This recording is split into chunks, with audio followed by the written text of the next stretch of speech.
Good evening. Tonight, I would like to talk to you folks about dragons. Dragons have always fascinated with me. I always thought it was such a cool idea and such a cool concept to have this great big beast, a great big lizard, if you will, that could fly, big wings, extreme intelligence, impenetrable hide, and can breathe fire. It was just such a neat concept.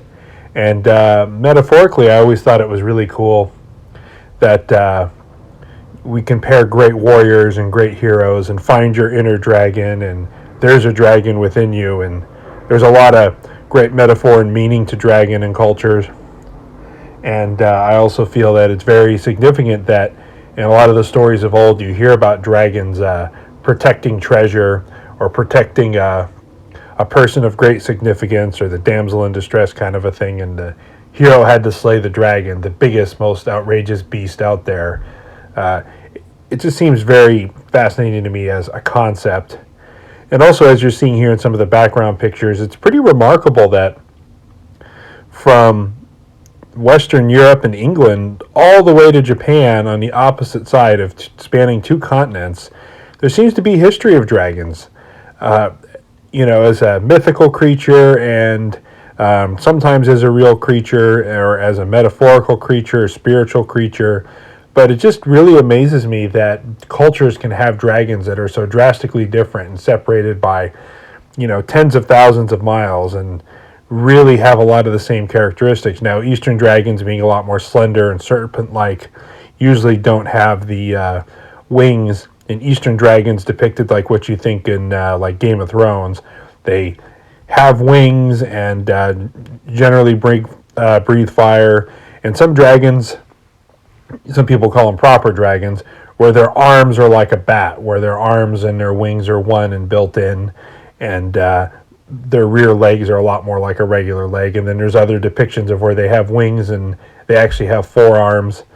I think if it was an anatomical creature, the idea that its front wings and arms would be one would make a lot more sense, because if you look at birds and bats and everything else. When it comes to the existence of dragons being a real flesh and blood creature, either historically or modern day, the evidence is pretty slim, unfortunately. The truth to me is that every time I've seen a video online or a picture, it's some kind of Photoshop or it's some kind of a baby, a small dragon that looks like someone made it in a creature workshop, or it's something in the clouds or a misidentification. What you're seeing in the background now are pictures that I found on YouTube and the internet that are kind of going around, kind of clickbaity, your classic, look at the red circle type stuff, get you to look at the pictures. There's a lot of this stuff going around, and I feel that it isn't really true. If you guys feel it is, that's great, but I'm not sold. This picture here really intrigues me, because this looks like a actual little creature that somebody found, and it looks like a baby dragon. I think that's very cool, but that could be photoshopped or put together as well. It's so hard to tell these days. And as much as I love looking at pictures like this of what is that on the hillside and what is that coming out of the bleak and the darkness, and could that really be a dragon? It's very hard to say definitively, but I can almost assure you that these are all fake, or these are, a composite picture or a misidentification, or, somebody edited it. And when you look at other cases of it, like I said, of either strange fish or strange creatures, like a misidentification, or something that somebody built to make look like a dragon, there's a lot of cases of these. Like here, this looks like it could just be some kind of an eel or something that someone's claiming is a dragon. And this one's here has been on the internet. I think it's pretty cool. But when's the last time you saw a reptile with honest to God hair on it? And a lot of Eastern dragons are depicted as being hairy. But as cool as that is, I mean, that's somebody's Muppet prop there, I think.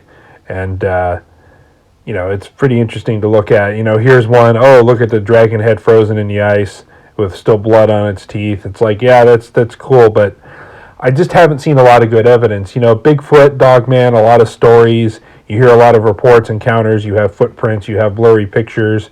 You hear strange howls, recordings. Dragons, for it to be recognized as an actual cryptid species, as a real flesh and blood creature, I just don't see a lot of support. It just isn't convincing to me.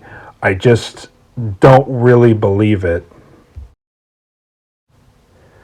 So, mythical and symbolism and religion and beliefs aside, uh, and being metaphorically a dragon, all that stuff aside, to be a flesh and blood creature like you see in the background as those fake bones, where would people come up with the idea that dragons once roamed the earth? Well, here you see a Spinosaurus of a Spinosaurid family. If I didn't know any better, I would say these bones would probably be like a dragon. Huge, they got the big sail on the back, they have a funny looking jaw. Also, if you look at other skeletons, like the famous Tyrannosaurus, if I saw this thing with the bones strewn about on the ground, I would be thinking, okay, that's a dragon. Look at those teeth, look at those jaws. You really wouldn't know much better. And in fact, if you look at most depictions of dinosaurs and most depictions of dragons, they're pretty similar.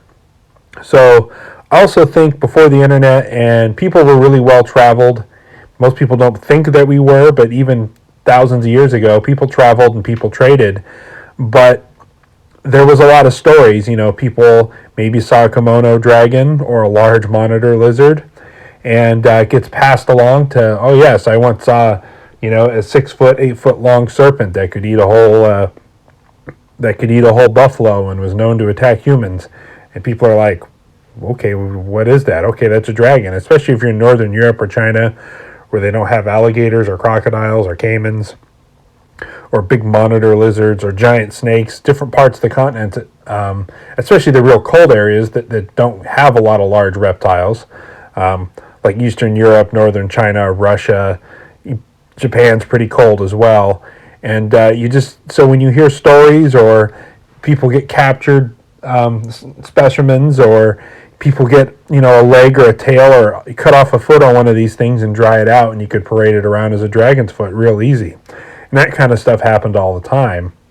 So I think that has a lot to do with it, as dragons being represented as a real creature, and then that backs up their beliefs if people have spotted them, seen them. Also, different parts of the world have giant snakes, and snakes capable of eating humans, eating people whole. That would certainly reinforce it. I know, like in Indonesia, in the more tropical climates, large snakes are very common all through, even through South America and all through Africa, across the world. And, even in Southeast Asia, you hear stories of giant snakes.